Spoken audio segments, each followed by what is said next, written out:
যদি আগে ইলেকশন হয়ে যায় ইন্ডিয়ার লাভ হবে।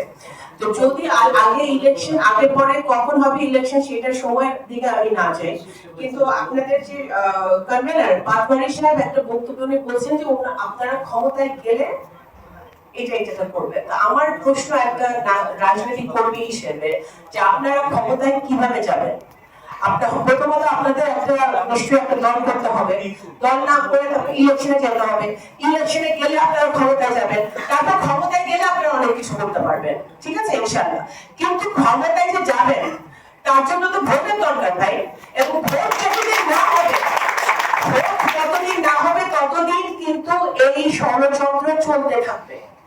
এবং ইউনূস সাহেবের উপর আমি 100% আস্থা এবং সম্মান রেখে বলতেছি যে ওনার আমাদের যে foreign ministry, it is a link between Bangladesh and the rest of the world, right?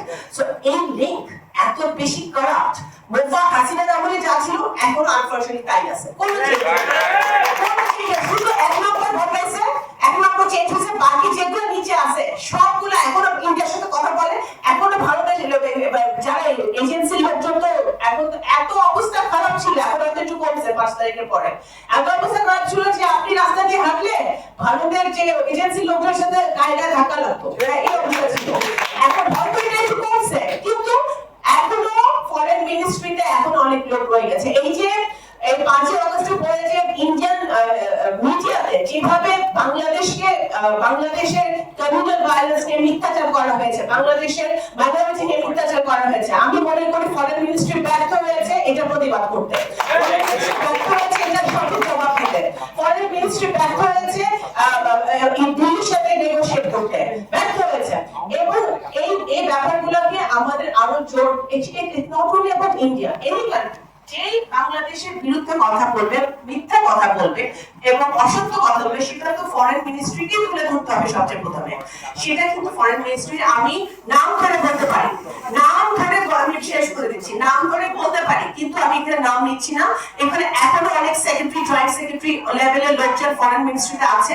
আপনারা নাগরিক কমিটি তো সরকারের সাথে আপনাদের ভালো সম্পর্ক মনে হয়, আপনাদেরও বলা উচিত, আপনাদেরও বলা উচিত ইউনূস সাহেবকে যে এটাকে বের করতে হবে, না হলে বাংলাদেশে কোনো পলিটিক্যাল কনসেনসাস হওয়া অনেক সমস্যা হবে। তো সুতরাং আমি এই কথা আমি শেষ করে লাস্টে সেটা আমি জানি টাইম কনস্ট্রেন্ট আছে, আমি এটা বলে শেষ করতে চাই যে আমাদের ফরেন পলিসি হতে হবে ডেফিনেটলি আমাদের ইন্টারনাল যে ডিপ্লোম্যাটিক মানে আমাদের ইন্টারনাল যে পলিসি, অর্থনীতি, ইকোনমি নাম্বার 1 প্রায়োরিটি পেতে হবে, ডেমোক্রেসি, হিউম্যান রাইটস এবং প্রত্যেকটি মানুষের সমান অধিকার, এই ভিত্তিতে আমাদের ফরেন পলিসিও ওইভাবে হতে হবে। এবং অবশ্যই আমাদের সবার সাথে একটা পলিটিক্যাল কনসেনসাস করে আমাদের সামনের দিকে এগোতে হবে। ধন্যবাদ।